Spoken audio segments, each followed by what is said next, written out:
वडोदरा का मांजलपुर गांव ऐतिहासिक होलिका दहन के लिए तैयार है।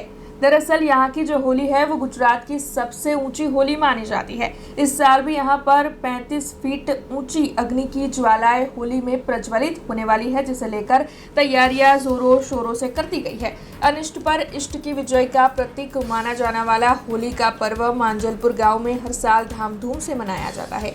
वडोदरा में मौजूद इस गांव में हर साल विशाल कद की होली प्रज्वलित करने की परंपरा है। तब इस साल भी लोगों में काफी उत्साह देखने मिल रहा है और साथ ही गांव के युवा, बच्चे, महिलाएं, बुजुर्ग सभी तैयारियों में जुटे हुए हैं। हालांकि हर साल होली के पर्व के तकरीबन 2 हफ्ते पहले से ही यहां पर आयोजन शुरू हो जाता है। बच्चे टोलियां बनाकर गांव के घर घर जाते हैं और लकड़े और आवश्यक सामग्री इकट्ठा करते हैं, तो वहीं गांव के लोग भी इसमें आनंद पूर्वक सहयोग देते हैं और फिर होली की शाम को यहाँ पर विराट होली का दहन आयोजित होता है। तब सभी होली की पूजा करते हुए सुख, समृद्धि और सकारात्मकता की कामना करते हैं। इस साल भी होली का दहन यहाँ पर विशाल होने वाला है। 32 से 35 फीट ऊंची अग्नि की ज्वालाएं प्रज्वलित होने वाली है। तब मांजलपुर गांव में इसे लेकर काफी उत्साह देखने मिल रहा है। जी बिल्कुल, पहला तो सौने जय माताजी। होली दहनની વાત કરીએ અને માંજલપુરની વાત કરીએ તો માંજલપુરમાં 150 થી પણ વધારે વર્ષથી આ હોળીનો અહીંયા પ્રગટાવવામાં આવે છે અને ગામના દરેક યુવાનો, વડીલો, લેડીઝો બધા ભેગા થઈને અને માંજલપુરની આસપાસના ટોટલ બધા ભેગા થઈને હોળી દહન કરે છે। હોળી દહન કરવાનો એક એની પાછળનું રીઝન છે કે અન્યાયની સામે ન્યાયની જીત।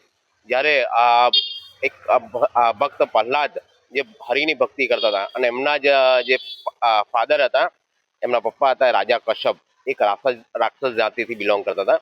પણ એ હું જે એમનામાં એવી એમને વરદાન મળેલું કે એમને કોઈ મારી ના શકે કોઈ બી હિસાબે, તો એમને એવો અહમ ને ઘમંડ આવી ગયો। ત્યાર પછી એ પોતાને ભગવાન માનતા થયા। ત્યાર પછી આ જે એમના પુત્ર હતા ભક્ત પ્રહલાદ, એ હરિની ભક્તિ કરતા હતા। તો એમને કીધું કે હરિની ભક્તિ બંધ કર, નગન તને મારી નાખીશું। તો એમને મારવાની બહુ ટ્રાય કરી પણ છતાંય કશું ના કંઈ થઈ શક્યું। પછી હોળિકા હતી એને વરદાન હતું કે એને આગ અડી ના શકે, પણ હોળિકાએ પણ ટ્રાય કર્યો, એને ખોડામાં બેસાડીને પોતાને સળગાવવાની કોશિશ કરી, પણ હોળિકા જાતે સળગી ગઈ, પણ ભક્ત પ્રહલાદને ના થયું।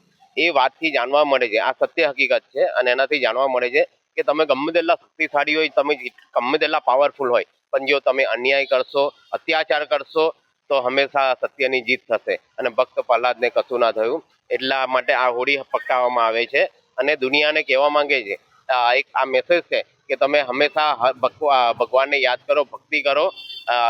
અને જો શક્તિશાળી છે એ લોકોને બી આ મેસેજ છે કે તમે હંમેશા અહમ ને અભિમાન કરશો તો તમારો સર્વનાશ થશે। જી બિલકુલ, મારું માનવું છે ત્યાં લગીને વડોદરા શહેર એકલું નહીં, ગુજરાતમાં મોટી હોળી હોય તો આપણા માંજલપુરની। એની પાછળનું કારણ છે અહીંના જે 15 થી 20 દિવસ પહેલા જે નાના ભૂલકાઓ છે એ લોકો ફરીએ જઈને ગલી જઈને લાકડા કચાઈ લારી લઈને લાકડાઓ ભેગા કરે છે અને એ તમે દ્રશ્ય જુઓ, અદ્ભુત દ્રશ્ય હોય છે। અને બીજું કહીશ કે અહીંયાના યુવાનો છે એ પણ અમુક જગ્યા પર લાકડા ને કોળી લઈને લાકડા કાપવા માટે જાય છે, લાકડા કાપીને પછી અહીંયા કરે, એટલે એડવાન્સમાં તૈયારી હોય છે। અને આની આગની લપટોની વાત કરું છું, 35 થી 40 ફૂટ જેટલી લાંબી આગની લપટો હોય છે। એટલે આ ગુજરાત, મારું માનવું છે કે ગુજરાતમાં મોટામાં મોટી હોળી આ માંજલપુરની છે। हमसे जुड़े रहने के लिए हमारे YouTube चैनल को सब्सक्राइब करें और नई वीडियो की नोटिफिकेशन के लिए बेल आइकॉन को दबाएं।